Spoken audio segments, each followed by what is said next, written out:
வணக்கம். இது ஏன் என்ற கேள்வி. நான் ஷபீர் அஹ்மத். 2024 தேர்தலுக்கான 70% தேர்தல் என்பது நிறைவடைந்திருக்கிறது.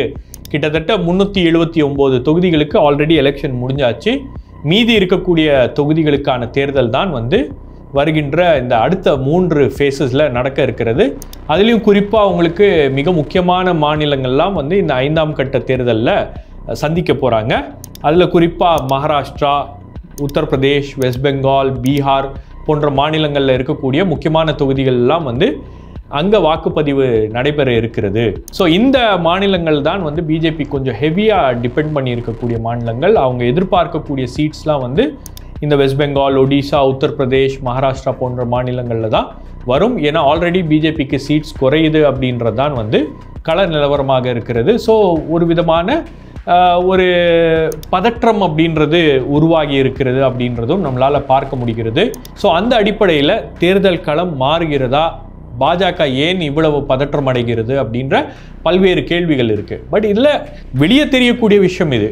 உள்ளுக்குள்ளேயே பாஜகவில் நிறைய பிரச்சனைகள் இருக்குது அப்படின்றதும் நாம் தொடர்ந்து பேசிகிட்டு இருக்கோம்.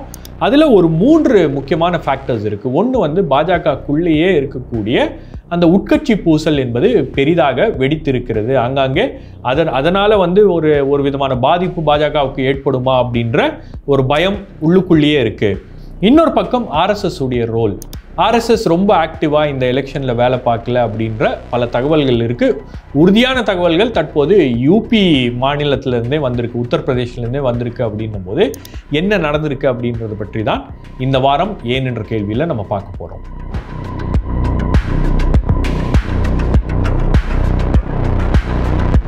இந்த விஷயத்தை பற்றி பேசுறதுக்கு முன்னாடி ஒரு சின்ன reminder and request. News Minute, Newslaundry, News Minute Tamil, இப்போ நம்ம ஒரு கம்ப்ளீட்லி ஒரு ஆட் ஃப்ரீ பிளாட்ஃபார்ம். எந்த விதமான கார்ப்பரேட் ஆட்ஸோ அல்லது அரசியல் கட்சிகளுக்கான அந்த ஆட்ஸ்லாம் வரும் இல்லையா யூடியூப்பில், அதெல்லாம் இல்லாமல் சுயமாக இயங்கக்கூடிய ஒரு ஊடக நிறுவனம், உங்களுடைய ஆதரவோடு இயங்கக்கூடிய இந்த ஊடக நிறுவனம்.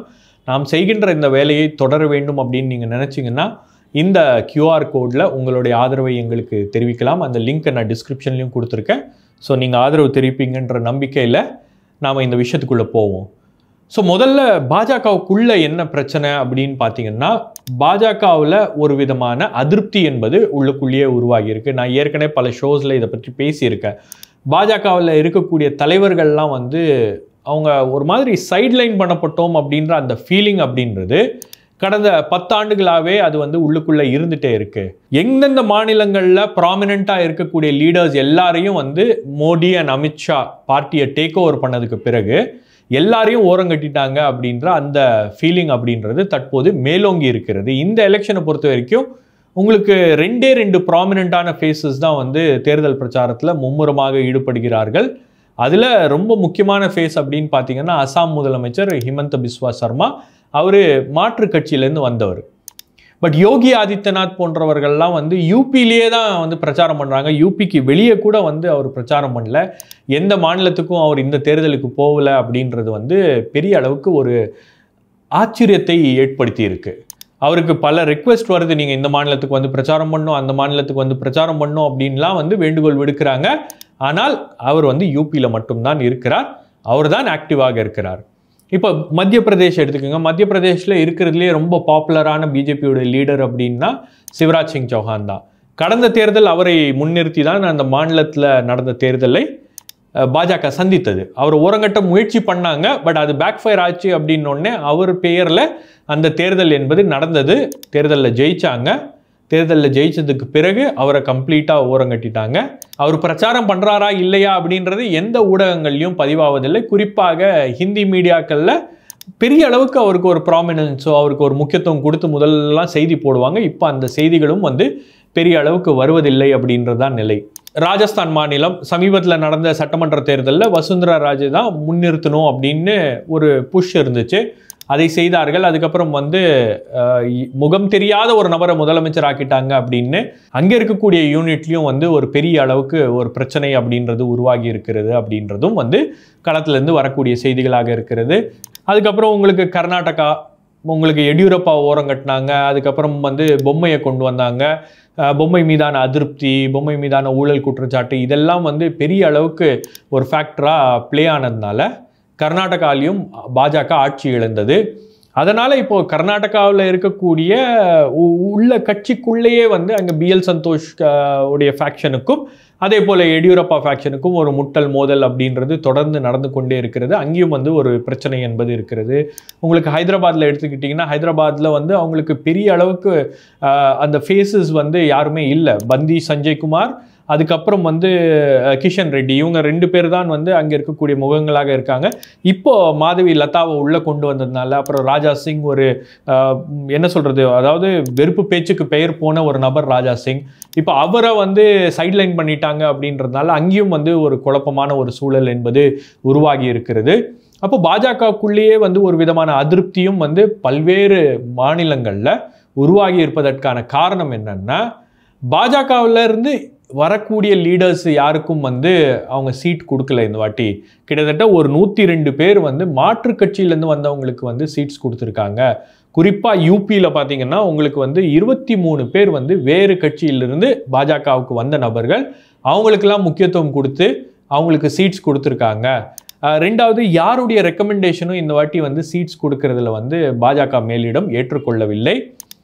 குறிப்பாக யூபி முதலமைச்சராக இருக்கட்டும், அல்லது அந்த ரீஜனல் லீடர்ஸ் இருப்பாங்க இல்லையா, ரீஜனல் லீடர்ஸ்லாம் வந்து ப்ரப்போஸ் பண்ண பெயர்கள்லாம் வந்து யாருடைய பெயரும் கன்சிடர் பண்ணல. ஆர்எஸ்எஸ்லேருந்து அவங்க ரெக்கமெண்ட் பண்ண பெயரையும் வந்து இந்த முறை அவங்க வந்து ஏற்றுக்கொள்ளவில்லை. அப்படின்ற ஒரு நிலையில தான் வந்து இந்த கேண்டிடேட் செலெக்ஷன் இருக்குது. இந்த கேண்டிடேட் செலெக்ஷன் மீதே ஒரு பெரிய அளவுக்கு அதிருப்தி என்பது இருக்குது. அப்படின்னும் போது அது ஒரு மிக முக்கியமான ரோலை வந்து இந்த எலெக்ஷனில் ப்ளே பண்ணுது. பாஜக தொண்டர்கள் வந்து அவ்வளோ உற்சாகமாக ஒரு பக்கம் வேலை செய்யவில்லை அப்படின்றது ஒரு ரிப்போர்ட்ஸாக பல இடங்களில் அது வந்து பேச்சு பொருளாக மாறி இருக்கிறது. ஸோ பாஜக தான் வந்து இந்த நிலைமையில் இருக்குது. அப்படின்னா ஆர்எஸ்எஸ் இன்விசிபிளாக ஒர்க் பண்ணுவாங்க. ஆர்எஸ்எஸ் உடைய வேலை அப்படின்றது வெளியே தெரியாது.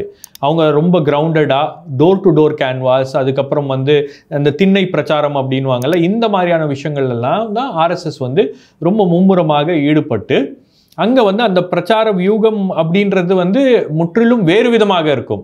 பிஜேபி வந்து இப்போ ஒரு விஷயத்தை கையில் எடுக்கிறாங்க, ஒரு இஷ்யூவை பேசுகிறாங்க, அதுக்கப்புறம் வளர்ச்சி இந்த மாதிரி விஷயங்கள்லாம் பேசி அவங்க வந்து ஓட்டு கேட்டாங்கன்னா, ஆர்எஸ்எஸ் வந்து ஒரு ஹிந்துத்துவ அஜெண்டாவோட, அதுக்கப்புறம் வந்து அவங்களுடைய அஜெண்டாவே வந்து வேறு விதமாக இருக்கும். அவங்களுடைய கேம்பெயின் ஸ்டைல் அப்படின்றதே வந்து முற்றிலும் வேறு விதமாக இருக்கும். பட் சுற்றி வலிச்சு பார்த்தீங்கன்னா உங்களுக்கு அது வந்து ஒரு பாஜகவுக்கு ஆதரவான ஒரு நிலையை உருவாக்குவதற்கான ஒரு வேலையில் ஆர்எஸ்எஸ் வந்து கீழே ஈடுபடுவாங்க. பட் இந்த வாட்டி வரக்கூடிய ரிப்போர்ட்ஸ் பார்த்தீங்கன்னா உங்களுக்கு யூபிலேயே ஆர்எஸ்எஸ் உடைய ஒர்க் வந்து அவ்வளவா இல்லை அப்படின்றது பெரிய அளவுக்கு ஒரு ஆச்சரியத்தை ஏற்படுத்தி இருக்கு. ஸோ இந்த ஆர்எஸ்எஸ் உடைய காரியகர்த்தாஸ் அவங்களெல்லாம் வந்து சுயம் சேவக்ஸ் அப்படின்வாங்க. இந்த சுயம் சேவகர்கள்லாம் வந்து என்ன மாதிரியான ஒரு மனநிலையில் இருக்காங்கன்னா, பாஜக நம்மளை மதிக்கிறது இல்லை, நம்மளை எந்த விஷயத்துலையும் அவங்க வந்து கன்சல்ட் பண்ணுறதில்ல. இப்போ 2014 எலெக்ஷனும் 2019 எலெக்ஷன்லலாம் பார்த்தீங்கன்னா இந்த ஆர்எஸ்எஸ் பிஜேபி கோஆர்டினேஷன் மீட்டிங் அப்படின்றது உங்களுக்கு மாதந்தோறும் நடக்கும். எலெக்ஷன் சமயத்தில் அது வந்து வாரம் நடக்கும். ஆனால் இந்த வாட்டி அந்த மாதிரியான மீட்டிங்ஸ்லாம் வந்து ரொம்பவே குறைஞ்சிருச்சு. ரெண்டாவது வந்து ஒரு கேண்டிடேட்டை செலக்ட் பண்ண போகிறோம் அப்படின்னா ஆர்எஸ்எஸ் உடைய அங்கே இருக்கக்கூடிய முக்கியஸ்தர்களுடைய ஒப்பீனியனை கேட்பாங்க. அந்த ஒப்பீனியன் கூட இந்த வாட்டி வந்து கேட்கப்படவில்லை. ஸோ கிட்டத்தட்ட முற்றிலும் ஆர்எஸ்எஸ் வந்து ஒதுக்கப்பட்டிருக்கு அப்படின்ற ஒரு ஃபீலிங் அப்படின்றது அங்கே இருக்கக்கூடிய அந்த ஆர்எஸ்எஸ் தொண்டர்கள் மத்தியில் அதிகமாகவே இருக்கிறது அப்படின்றத அந்த பத்திரிகை வந்து ரிப்போர்ட் பண்ணுறாங்க.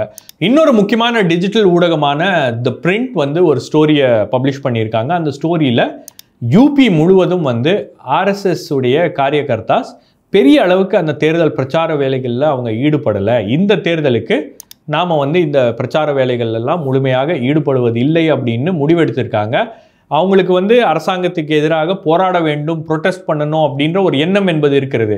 அவங்களுடைய சொந்த அரசாங்கத்துக்கு எதிராகவே எப்படி போராடுறது அப்படின்ற அந்த நெருடல் காரணமாக பிரச்சாரத்துக்கு போகாமல் பல இடங்களில் இந்த லீடர்ஸ்லாம் வந்து சைலண்ட்டாக இருக்காங்க அப்படின்ற அந்த ஸ்டோரியை பதிவு பண்ணியிருக்காங்க. அதற்கு மிக முக்கியமான காரணம் என்னென்னா, பல கட்டங்களில் வந்து பிஜேபி வந்து ஆர்எஸ்எஸ்ஸை ஓவர்லுக் பண்ணிருச்சு, ஆர்எஸ்எஸ்ஸை கண்டு கொள்ளவில்லை, ஆர்எஸ்எஸ் உடைய கருத்துக்களை பிஜேபி வந்து சீரியஸாக எடுத்துக்கல அப்படின்ற ஒரு மன வருத்தம் என்பது இருக்கிறது. இது ரேங்க் அண்ட் ஃபைலில் இருக்குது. மேலே இருக்கக்கூடிய தலைவர்களுக்கும் அதே ஒரு விஷயம் இருக்குது, அதே மாதிரி கீழே இருக்கக்கூடிய தொண்டர்களுக்கும் வந்து அதே விதமான ஒரு மனநிலை என்பது உருவாகி இருக்கு. ஏன்னா கீழே இருக்கக்கூடிய தொண்டர்கள் தான் நான் ஏற்கனவே சொன்னது போல டோர் டு டோர் கேன்வசிங் போவாங்க. அப்போ அங்கே வந்து இந்த தேர்தலில் முக்கியமாக எழுப்பப்படுகின்ற கேள்வி என்பது, நீங்கள் ராம் மந்திர கட்டினீங்க சரி ஓகே, ஆனால் எங்களுக்கு வேலைவாய்ப்புக்கு நீங்கள் என்ன பண்ணீங்க, விலைவாசி உயர்வுக்கு என்ன பண்ணீங்க, நாங்கள் ஏன் 1000 ரூபா கொடுக்கணும் சிலிண்டருக்கு அப்படின்ற கேள்விகள்லாம் வரும்போது இந்த முக்கியமான பிரச்சனைகள் எல்லாம் வந்து சமாளிக்க மோடி அரசாங்கம் தவறி இருக்கிறது அப்படின்னும் போது நாம் எப்படி போய் மக்களை எதிர்கொள்கிறது அப்படின்ற ஒரு அச்சத்தினால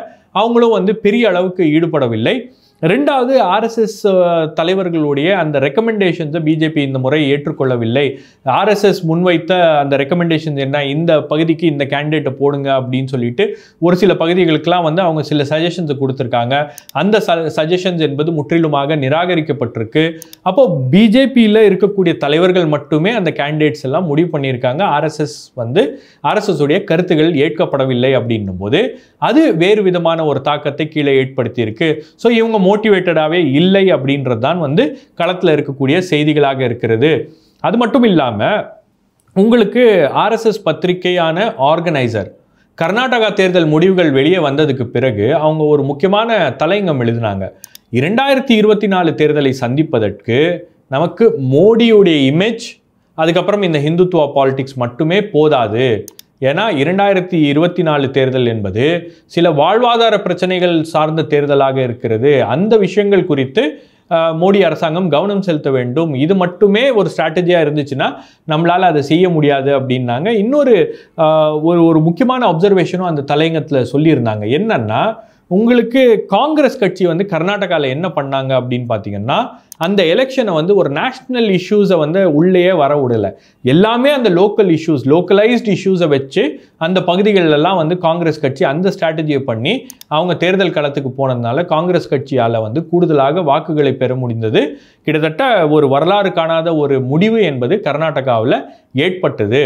இப்போ இந்த தேர்தலை பொறுத்த வரைக்கும் நீங்கள் பார்த்தீங்கன்னா உங்களுக்கு வாழ்வாதார பிரச்சனை, அதுக்கப்புறம் வந்து வேலை வாய்ப்பு, விலைவாசி உயர்வு, கேஸ் சிலிண்டர் பிரச்சனை, அதுக்கப்புறம் லோக்கல் எம்பிஸ் மீது இருக்கக்கூடிய ஆன்டி இன்கம்பன்சி.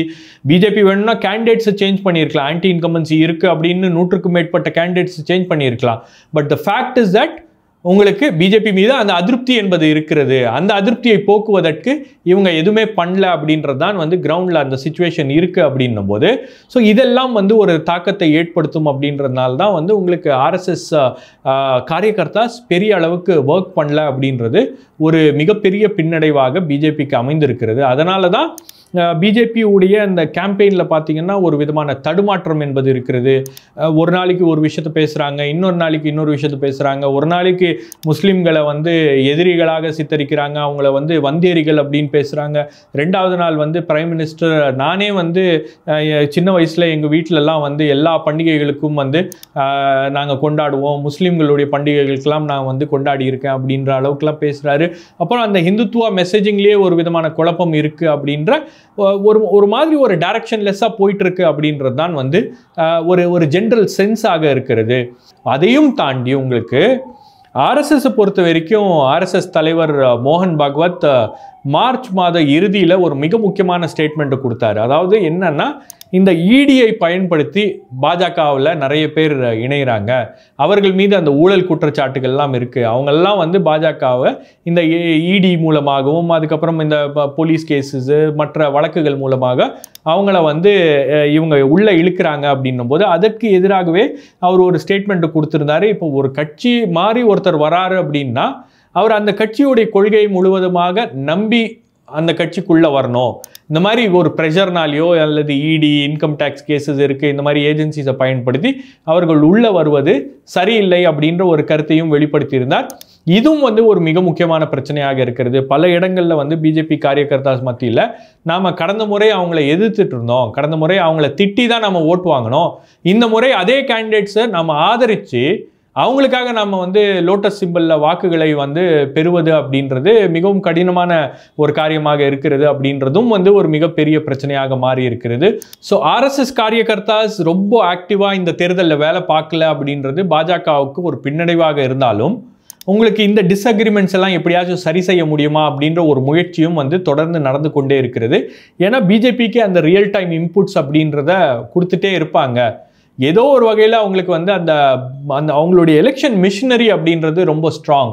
பட் இந்த வாட்டி இந்த டிஸ்அக்ரிமெண்ட்ஸ் வந்து ஒரு இடத்துல மட்டும் இல்லை, யூபியில் மட்டும் இல்லை, உங்களுக்கு பல்வேறு பகுதிகளில் இந்த ஃபீலிங் அப்படின்றது இருக்குது. நான் கர்நாடகா போயிருக்கும் போது அங்கே இருக்கக்கூடிய ஈதினாவுடைய எடிட்டர் பேசும்போது அவரும் சொன்னார், this time around we are not seeing RSS working actively on ground. RSS வந்து கிரவுண்டில் ஆக்டிவாக ஒர்க் பண்ணுறது நம்மளால் பார்க்க முடியல. ஸோ இது ஏதோ ஒரு பிரச்சனை இருக்குது அப்படின்னாரு. அதே மாதிரி தெலுங்கானாவிலையும் பல்வேறு பகுதிகளில் வந்து ரொம்பவே குறைவான அளவு தான் வந்து ஆர்எஸ்எஸ் வந்து இன்ட்ரெஸ்ட் எடுத்து ஒர்க் பண்ணுறாங்க அப்படின்றதெல்லாம் வந்து தகவல்களாக இருந்துச்சு. அதுக்கப்புறம் வந்து உங்களுக்கு பார்த்தீங்கன்னா மற்ற பகுதிகளிலும் இதே மாதிரியான ரிப்போர்ட்ஸ் வரும்போது ஒரு விஷயம் கிளியராக தெரியுது, ஒரு மேஜர் டிஸ்அக்ரிமெண்ட் அப்படின்றது ஆர்எஸ்எஸ்க்கும் பிஜேபிக்கும் இருக்குது. அது இந்த எலெக்ஷன் டைமில் இந்த குறுகிய காலகட்டத்தில் அதை வந்து சரி செய்ய முடியுமா அப்படின்ற மிகப்பெரிய கேள்விகள்லாம் இருக்குது. அதை எப்படி சரி செய்ய போகிறார்கள், அதை என்ன பண்ண போகிறாங்க அப்படின்றத நம்ம பொறுத்திருந்து பார்க்கணும். பட் ஒரு விஷயம் உறுதியாக என்ன சொல்கிறாங்கன்னா, நீங்கள் என்ன தான் டிஸ்அக்ரிமெண்ட்ஸ் இருந்தாலும் ஆர்எஸ்எஸ் அந்த ஹிந்துத்துவ ஐடியாலஜியில் நம்பிக்கை உடைய ஒரு காரியகர்த்தா பிஜேபிக்கு தான் நேச்சுரலாக வாக்களிப்பார், அவருடைய ஓட்டு பிஜேபிக்கு தான் போகும் அப்படின்றதான் வந்து ஒரு உறுதியான விஷயமாக இருக்கிறது. பட் கடந்த தேர்தலுக்கும் இந்த தேர்தலுக்கும் இருக்கக்கூடிய ஒரு மிக முக்கியமான வித்தியாசம் என்னன்னா, கடந்த தேர்தலில் ஆர்எஸ்எஸ் தொண்டர்கள் அங்கே இருக்கக்கூடிய பகுதியில் இருக்கக்கூடிய மக்கள் அவங்கள எல்லாத்தையும் மொபிலைஸ் பண்ணி அந்த பூத் மேனேஜ்மெண்ட்டில் அவங்க ஆக்டிவாக ஈடுபடுவாங்க. ஸோ எல்லாரையும் பூத்துக்கு கூப்பிட்டு வர வச்சு பிஜேபிக்கு வாக்களிக்க முயற்சி பண்ணுவாங்க. பட் இந்த முறை ஆர்எஸ்எஸ் தொண்டர்கள் வந்து வாக்களிப்பார்கள், பட் அந்த மொபிலைசேஷன் அப்படின்றது இருக்காது. அது பிஜேபிக்கு ஒரு பின்னடைவாக அமையும் அப்படின்றது தான் வந்து களத்தில் இருக்கக்கூடிய தகவல்களாக இருக்கிறது. இதனுடைய இம்பேக்ட் எப்படி இருக்க போகுது அப்படின்றத நாம் பொறுத்திருந்து பார்க்கணும். வேறொரு நிகழ்ச்சியில் உங்களை சந்திக்கிறேன். நன்றி, வணக்கம்.